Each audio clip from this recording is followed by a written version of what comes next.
Hello, wonderful friends, and welcome to another episode of Your Business Story. I'm your host, Kristin Spencer, and today I am joined by a wise woman who is going to tell us her amazing story and help us understand how if we are not inclusive, everyone loses. Welcome so much, Julia Geisman. How are you doing today, Julia? Thanks for having me, and I'm doing great. It's great weather. How can you do, poorly in great weather? That's true. Sunshine is a literal medicine. Yes, it definitely is, and it's fall in New England, which is one of my favorite seasons. Oh, yeah, that's true. I'm in Pennsylvania, but it's like one of my dreams to travel north during the leaves because I want to see different trees. Like, we have trees here that are gorgeous, but I'm always, my aunt was traveling down to go back to Tennessee and she's like, you have to go north. The trees are different. I'm like, okay, I hear you. Yeah. I remember I lived in Colorado for many years, and I remember when I came back and I experienced my first fall, and it literally took my breath away. Oh, When they say breathtaking, that's really what it did. It was like a Monet painting to me. it's like magic. I know. I want to believe that I heard someone else say this, that it's the most beautiful dying. But I tried to put it in a book, and my copy editor was like, I researched this for 4 hours yesterday, and I couldn't find anyone else saying that but you. And I was like, okay, well, maybe I just made it up. I don't know. Well, maybe it's also another way of saying, yeah, it's just a beautiful way to die and to be resurrected in the spring. Right. It's seasonal, but it's just like everything. You have to see it. For any people like me who grew up on the West Coast and you've never seen it, you should do it. I know that people will call you what is it, leaf peeper, I think. But it's worth the name because the beauty is, like Julia said, breathtaking. Yes. Okay, so that's enough of a PSA for traveling to this part of the world this time of year. So, one of the things that I was really interested in talking to you about was your journey to get to where you are now. So, I'm going to go ahead and ask you a couple of questions that will help you share with our listeners how you got where you are and what you do today. Are you ready? I'm ready. Okay, and I'm going to take notes because I'm a note taker. Okay. So, what is the most important problem that you solve for your client right now? And who is your client? What kind of person? That's a really interesting question because I think systemically. In other words, I take a look at the entire situation and all the various pieces that go into it. And as I mentioned, I focus on inclusion. So for the corporate world, it's like, do they have an inclusive work environment where everybody has an equal voice, I want to actually say equitable voice, equitable opportunities to develop and advance. But the environment could be fabulous, could be really supportive. But if the women themselves and people, other marginalized people within an organization don't let themselves be known, then it doesn't matter how inclusive the work environment is. They're not going to still feel included. It's a slippery slope. Conversely, if an organization is excluding people, which costs them significant monies between, attrition, between lack of innovation, between, with the reputation on the street of not being a particularly great place to work, it costs them money. But if the people, women and other people who are passed over are really in their game and really present, but the organization ignores that, then what happens is they will leave. And anytime an employee walks out of an organization, the organization, not only in addition to having the expense of replacing that person, but the IP walks out and in the intellectual property, and oftentimes the clients are taken. They leave too. So it's a combination of both. And Right. given the way we have behavioral expectations all around. Everybody has them, Yeah. based upon unconscious biases and negative stories that we have going on, especially for women, between our ears. It creates a really interesting conundrum for women, particularly. Right. And would you say, because I know it's always like one of those things we talk about is the expense, right? The physical expense that exclusion causes. And I Mhm. love how you said that there's also the IP that walks out the door because it's true.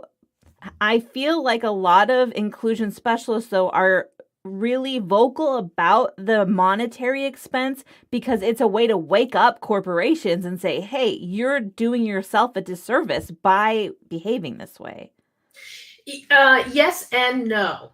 As far as the focus, financial focus, you can talk about financial impacts, but here is the crux of the matter. You have to have data regarding the environment, objective data Mm, that will really identify those areas where there are, I would say, leaks, significant okay. leaks, where the organization is vulnerable. And then you can come up with a solution that will actually enhance the organization, which will then impact profitability. So, we all have knee jerk reactions to Right. ideas that don't align with our own thinking Hmm. or that challenge our thinking, that may Right. challenge our intellectual capabilities. We always say no to that, as opposed to having a curiosity. We do that with people as well, knee jerking through, oh, that person, they don't have the same pedigree, didn't go to the same schools, etc. Therefore, what they see and what they bring to the conversation is less important than people that I know. And then finally, we do it. It's a matter of stepping out of our comfort zone. And how many people are willing to step out of their comfort zone and fail? Yeah. Because it's a learning opportunity. So if you stay in your comfort zone, which means having the courage to hear other people's ideas, to accept people for who they are before we evaluate whether or not they can do the job, is the crux of the problem. Okay. And that's organizationally and that's individually. So you think a lot of it has to do with improper assumptions? Is that a fair thing to say? Yes. We we live our lives based on assumptions, and I don't know about you, but my mother taught me how to spell assume. Yes. I have a You know, whole and chapter titled that in my previous book. I was like, yeah, I'm just going for it. yeah, no, no, it's true. And here's the real problem. Organizations will bring in DEI consultants. This is an $8 billion industry. Wow. $8 billion, if not more. And the needle has not really been moved substantially. There's the quiet quitting. There's the active quitting now. I read something about how, new hires who come in, check the waters, check the organization out, stay for a short time period, and they're out. Yep. So then you have the people who don't want to come back in. Then you have the people who are disengaged. That's the quiet quitting. I mean, that's another way of putting it. Right. So the implications of ignoring and dismissing possibilities is significant. So they have people come in and do unconscious bias training. All the research is saying it doesn't work. And if it Okay. does, the people who it can cause resentment. Or some people say, why should I go? I don't have any unconscious biases. And it's a waste of money because the research, in fact, I attended a session with one of the Harvard Business School professors who's done a lot of research in this area. He said, if it does stick, It's usually it's about 2 weeks, and it's Awesome. usually white women. I kid you not. I That's believe, what he I mean, it sounds awful because I believe it, right? If it sounded outlandish, I wouldn't be offended. Well, but that's how it is. And then organizations will do all these different ERGs. Well, it's kind of checking off the box because there's no substantive change. And then organizations will do headcount. How many people did we hire? How many people did we promote? How many people are in, various positions within your organization? And then they'll do engagement surveys. This is how they measure the impact of inclusion. Oh, Oh, DE&I, the success of their DE&I initiatives. And okay. the data, slicing and dicing the data and so forth and so on. So I, for years, have said, guess what, folks? It's not about engagement. It's about perception of the organization. The overall perception. Because what happens is I may have a fabulous experience. The person next to me may not.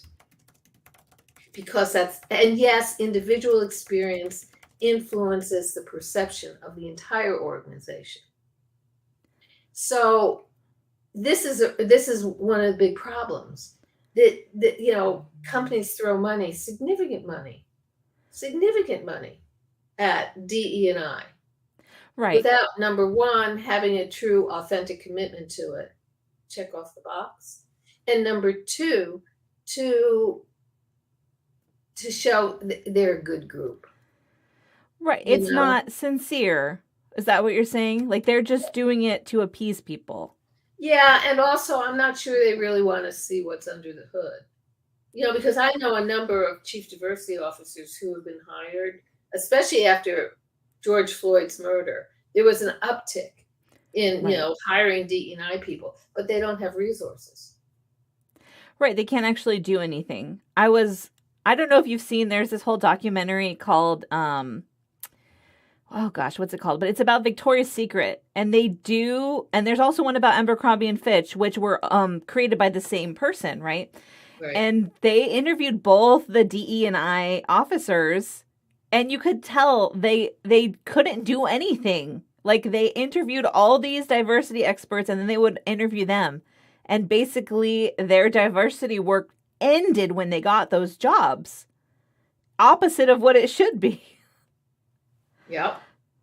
Yep. So the next question you already answered, which is what is the biggest pain your client is in right now and what do they think they need to do to solve it? And you're saying they think they just need to do make these like a certain number of diversity hires. They need to do these unconscious bias trainings, and none of these work. So what do they actually need to solve this problem? You said it's about perception, but how do they address that? Well, of course, I'm going to be very biased in my response to that. Okay, but I welcome your bias because your ideas are valuable when we're pooling ideas together, right?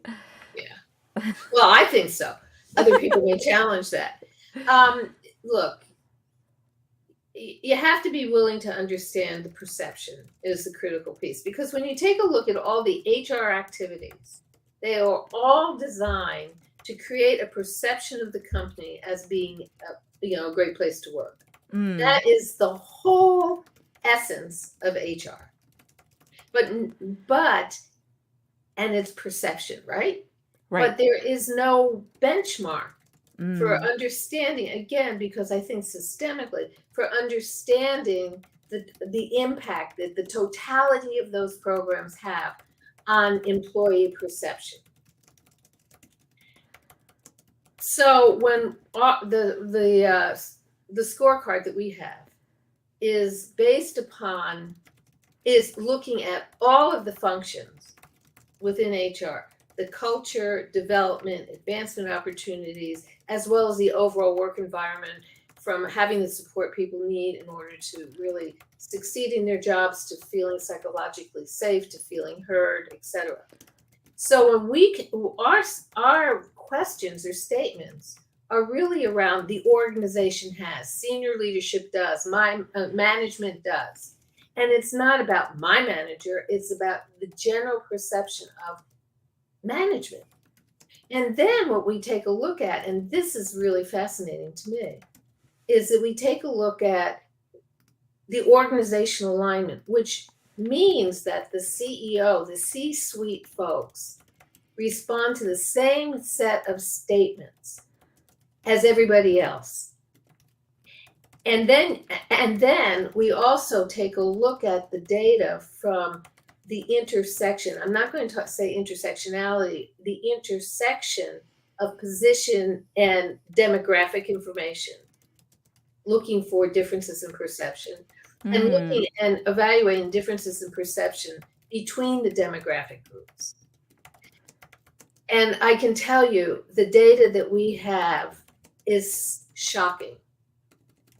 How much the C-suite is out of touch with what's really going on. So for example, albeit that there weren't a lot of people in the C-suite in this particular organization, which is about 5,000 employees, but 25% of the respondents had no idea about the reputation of the company on the street.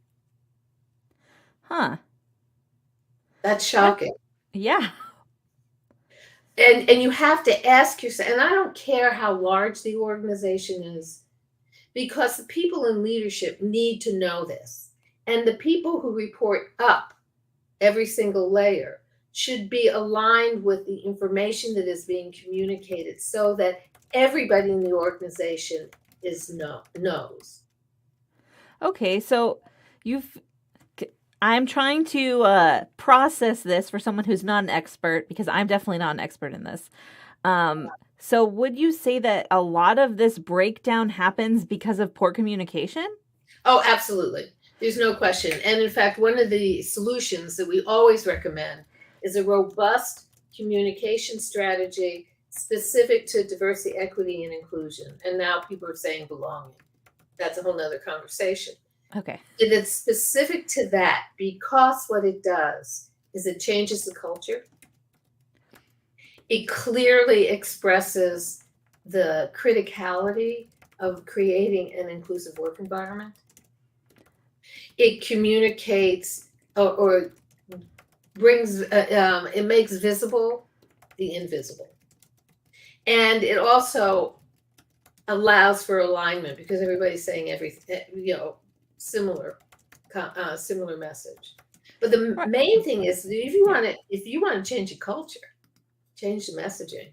And you see it all around us right now. And that was the change in the messaging. And nobody came in and said, well, you will be this way, you'll be that way. It's like, what's the consistent message over and over and over again? Yeah, I understand that because that's what I do for businesses, right? I come in, I tear them apart. I'm like, what's really the thing that you want to say from now until 20 years from now that's going to stay the same?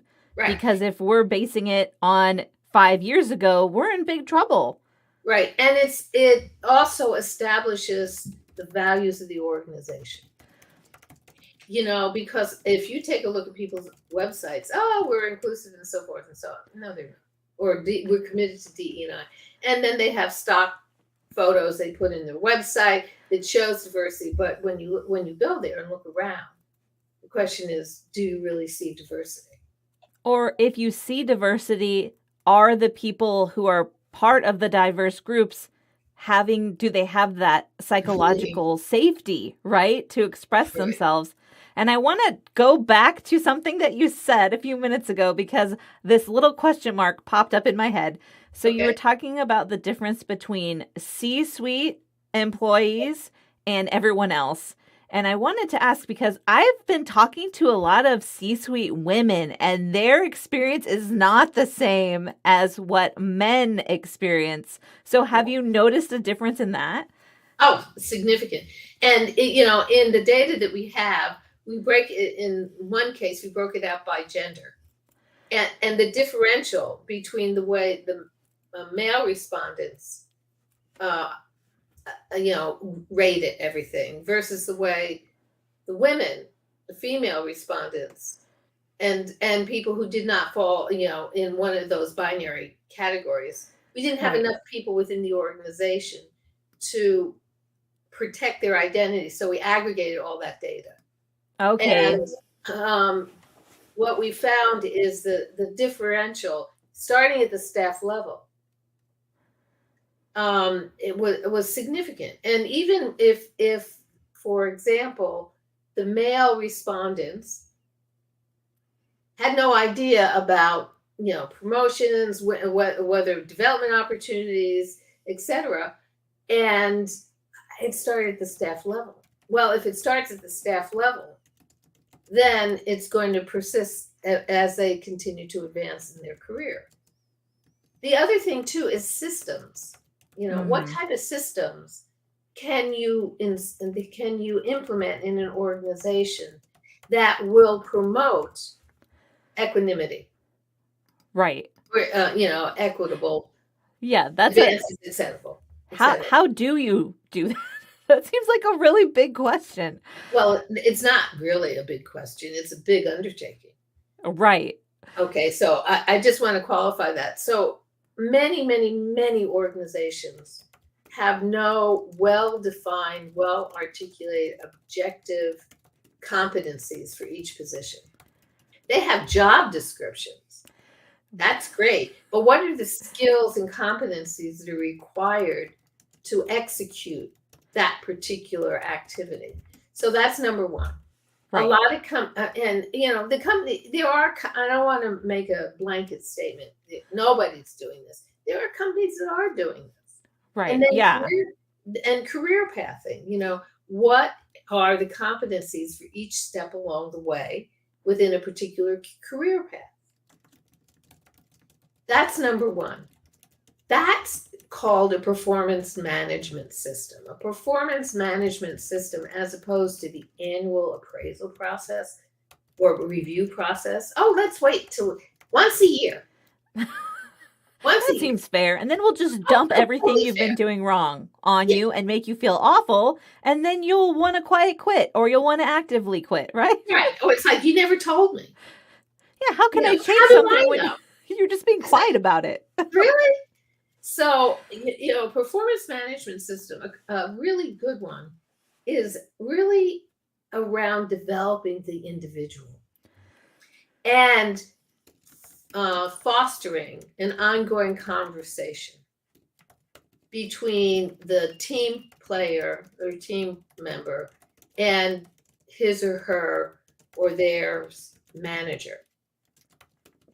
And having goals, it's a development conversation. Mm-hmm. So one of the things when I was in corporate, I made sure I had a good relationship with my manager, such that he knew exactly what I wanted pretty much all the time.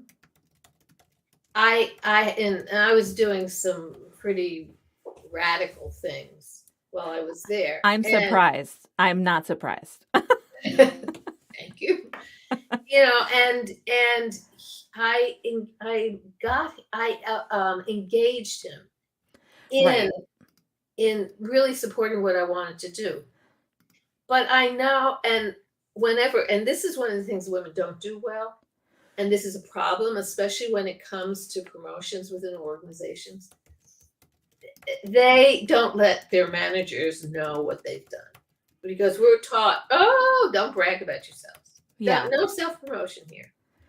But I always went into my boss whenever there was a win. I was, oh God, Ron, I really made you look great.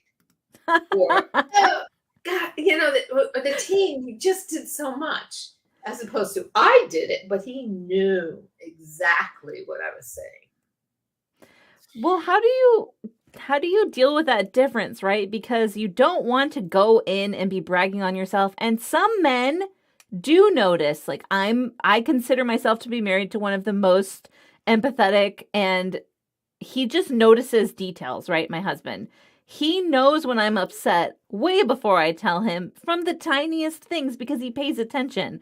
So how do we know, as, let's say, women and non-binary friends? And I just want to shout out, if you are a non-binary C-suite executive, please contact me. I would love to have you on my show. You need that voice, and I would love to give it to you. But how do we handle this? How can we be like not like a bull in a china shop when we're trying to figure out, is this male C-suite executive listening and paying attention, or do I need to make them pay attention, and how can I do that in a way that I won't be resented? Well, that's a really good question. One is, the question is, why are you reporting into the C-suite? Are you in a role where you are part of the strategic management team? Right. So let's say it is someone who's part of the strategic management, or it's someone who isn't, who's reporting to their manager. Let's say someone who's a level above them that they're reporting to. What are the signs we can look for so that we don't? I mean, I'm fine seeming pushy. Personally, I don't have a problem if people think I'm pushy, because I want to make other people's voices amplified. But let's say someone doesn't fit their personality, that doesn't fit how they operate. What can they do? Well, again, it goes back to the performance management system and building a relationship with their manager.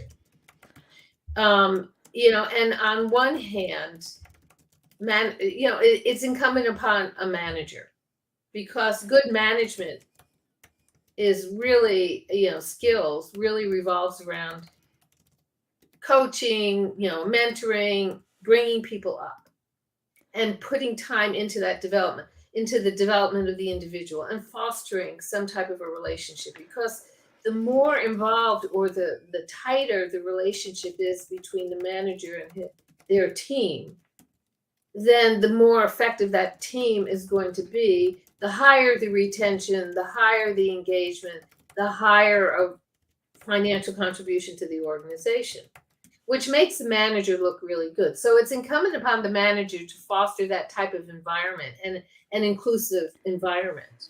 But Right. It's also incumbent upon the team member to step up to the plate too, and to mutually develop that relationship. So, we're in a really difficult situation now. I don't want to say difficult, but changing situation with the hybrid types of experiences, or working conditions, or working environment. And then we have people who are fully remote in another part of the country.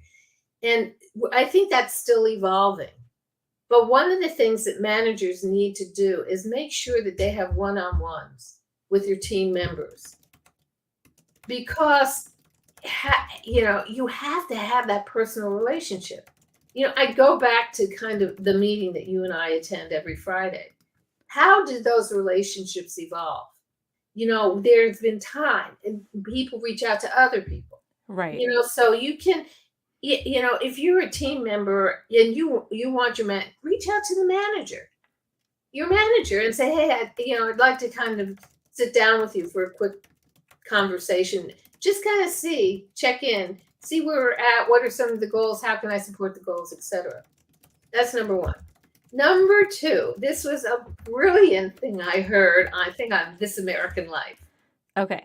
They were talking about a woman who was a community activist in, I think, upstate New York. And she just had the city council by the cojones. She always got what she wanted.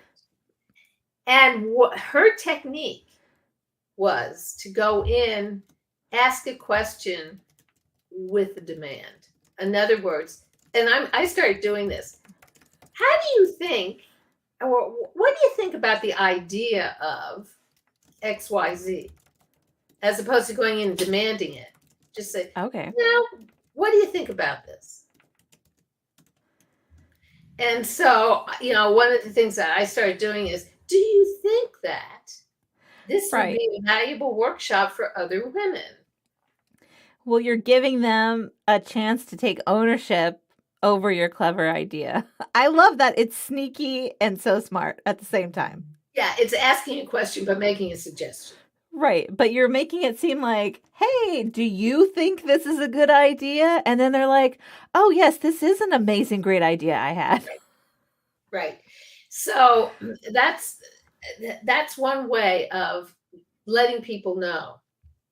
Or another way is saying, very gently and offline, I'm were you aware that? Right. Because it's not about combative, it's about confronting. And confronting simply means looking at. Combative means going for the jugular. Right. You're not looking for a solution when you're combative. Yeah. You're blaming. Yeah. So there are a number of things for example, in meetings, I have a whole workshop on building an inclusive mindset. And it revolves around 5 behaviors that everybody knows. Rather than saying, oh, here, you need to acquire a new skill, what we're doing is taking existing behaviors or skills and putting them in a different context. Okay. I like that. So everybody knows what it is to be curious, right? Do you know anybody who's not curious? No. Okay. I don't. We all know what it is to be collaborative. Mm. If you play on a sports team, you got a team working together. That's collaboration, right? True. Yeah. We all know what it is to adapt our communication style in order to get what we want or in order to be more effective. So, for example, you might communicate one way with your family, another way with friends, another way with professional colleagues. We adapt our communication in such a way that we can get the message through. So everybody knows how to do that. I call it communication savvy. Right. The other is commitment. Everybody knows what it is to be committed to something. Whether or not, there's certain contexts in which people don't want to be committed, but fundamentally everybody knows what commitment is. They know what it means and they know what it looks like, right? Yeah, and they know what it feels like. Yes. Okay. And finally, courage. Now, everybody at some point in their life had courage to do something, to step out of their comfort zone. It took, internal fortitude. Whatever it is, we all know what that feels like. Right. And we all know what ensues as a result of being courageous. And we also know what happens when we are afraid.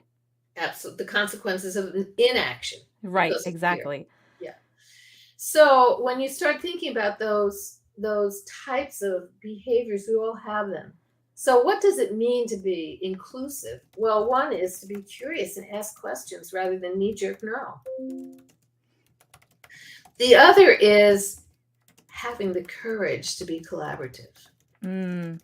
Because and actually all of this takes courage, fundamentally. Right. Having the courage to let other people participate. We all have friends like this, and we call them high control people, right? They don't let you participate. They have to take over everything. Right. They're like, oh, that's not the way I would do it. AKA it's wrong. And you're like, what? Yeah, exactly. Hello. Maybe wrong for you, but not wrong for me. Right. So we all know what it is to be collaborative, but it takes courage to step back and trust other people and to trust the dynamic. And oh, by the way, when you collaborate, it's not 1 and 1 equals 2. It's 1 and 1, 1 plus 1 or 1 plus 1 equals 11 because you remove that thing that isolates the numbers. So there's an exponential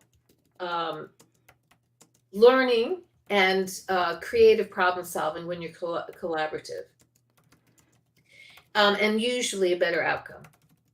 And then as far as commitment, we do know what it is to be committed, and it takes commitment to have an inclusive mindset. But in the end, it's really commitment to yourself, because in doing all of this, you're going to gain as an individual. And then courage, as I said, courage is really kind of the underpinning of all this, but it's all held in a container of empathy and self-awareness. If you're not self-aware, it doesn't matter. Nothing will help you grow. Nothing. That's If you're true. not self-aware and understand your impact on other people. If you All don't have right. empathy and Yes. accept the fact that whatever is the other person's experience is true for them. It may not be true for you, but it's true for them.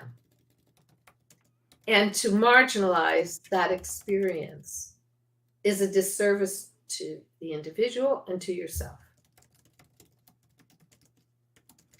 That's So, amazing. All right. I just want to I promised everyone we would get to hear your story. We have about 10 minutes left. How did you get into this? What made you realize this is my professional superpower? This is my passion. oh God, it's a long story because I'm at the, kind of Okay, the well, wise end of the continuum. No, give but us the 10-minute version. Like, even if you just want to tell us what was the start? Like, what was the spark? I actually think it was growing up, and feeling somewhat like the other, for numerous reasons of which I will not go into. So and also I was raised in an environment where social justice is really important. You know, I remember one specific situation where when I was in college, I bought a book for little kids. Anyway, I was standing on a bus corner in Newark, New Jersey one night, and there was this little girl and her mom. And I wanted to give her the book, but I didn't. And I told my mother about the situation. She said, "Why didn't you give it to her?" And so there's always been that thing inside of me. And when I got into business, it took me quite a while to get into business because I spent a lot of time figuring out, well, maybe another way of putting it is having a midlife crisis when I was, just graduating from college. Okay. Um, I can see like that. figuring It's out an who intense you are, time. what you do, and where you fit. So I did everything kind of backwards. So when I finally got into business, as a woman in business, I was marginalized. I Okay. created a new profit center for a company I worked for, and I said, I want a piece of the action. Said, no, you can't have it. But I knew my male counterparts would, of not necessarily having a voice where I was taken seriously. And then I became an entrepreneur, and it got even worse. Oh, no.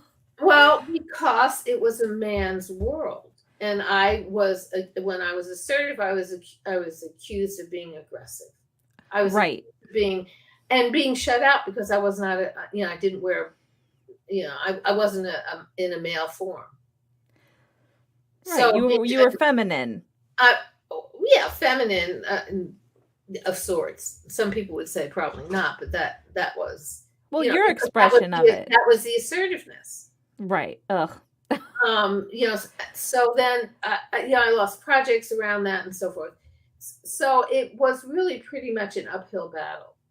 But I really didn't think too much about it. I just said, well, it is what it is. And I worked it. But the thing that really got me, actively going on this path was when I was teaching the MBA program at BU. Okay. And there was a convergence of a lot of different things. And I got, for lack of better terminology, pissed off about the lack of women in leadership. And I also noticed the behavior of the women in the class, which was a big class, and women were in the minority. But I noticed, and I did an experiment, which I don't want to go into because it's lengthy.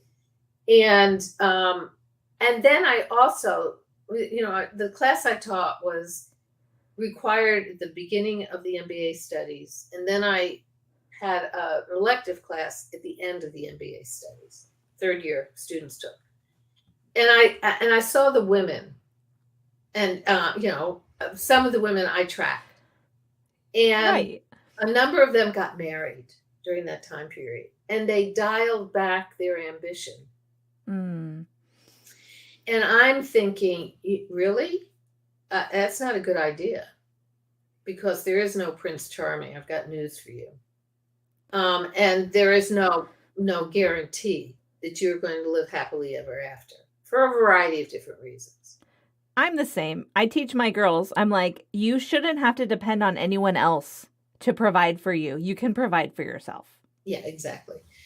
And I was raised with the fairy tales. And then I started looking at Snow White and the Seven Dwarfs, and I looked through the lens of saying, what's the disempower, just looking at it. Right. And what I realized is that there are 7 negative messages in there for women that are completely disempowering. Oh, yes. I was just rewatching this with my daughter the other day. It's horrifying. Absolutely it's horrifying. True. Like when you said that, I was like, click, click, click, click. Yes. What? Every single Grimm brother fairy tale is around disempowering women. And even Shakespeare in Taming of the Shrew was like, Kate, the female heroine. Right. Was heroine. Like heroine. Was, really dynamic and so forth. And yet she had to be tamed. So you see all of this stuff. And I also did, I have a workshop on managing communication differences between the genders, masculine versus feminine, and behavioral expectations that go along with that. And, I just felt like every time I did it, the women said, well, why should we change? It's the men who are the problem. Well, which is fine. And that's true. Men are the problem. But we are also, number one, they don't know what they're doing. They are unaware of what they're doing. Right. Some of them are. And number two, we complain a lot and feel victimized a lot about our situation, as opposed to having the wherewithal to say, hey, I recognize that we are challenging the status quo. And there's a lot of power in recognizing that and then changing it. But changing it in a way, because I also have a background in change management. Nothing changes unless you meet people where they are, build the trust, and then you can move them forward. Nothing. Oh, that's so interesting. Nothing. Yeah. So you went through this like period of time where you had these experiences, not just for yourself, but you watched other women, and I'm going to step out on a branch here and say other people in minority groups experiencing this general disadvantage, and you wanted to see, can I do something to change that? Yeah, in fact, it really was disturbing to me on a deep level. And so one of the things I knew about I looked around at what was going on in corporations, say, wait a minute, the culture here sucks. Yeah. It's not particularly inclusive, and everybody's going around talking about this and that and saying, oh, we do this, but, and, I just say, listen, data is indisputable. And you can't create a strategy, a relevant, impactful strategy without data. Otherwise, it's like, shotgun approach. What sticks, what doesn't stick. Right. You can't be consistent. And you have to be consistent and to really be judicious in the way you utilize your resources. So if one thing is working, why put a lot of money into it when there's another problem that is far more serious? That needs those resources. Yes. So that was the other thing. And everybody, I've been talking about inclusion actually being the DNA of organizations, but being based upon the perception of the employees for 10 years now. And everybody says, we have our bases covered now. Basically, I was the other again. My voice wasn't being heard. No matter what I said, no matter how I positioned it. And I don't want to sound like I'm a victim, because I'm certainly not a victim. I'm just speaking what the reality was.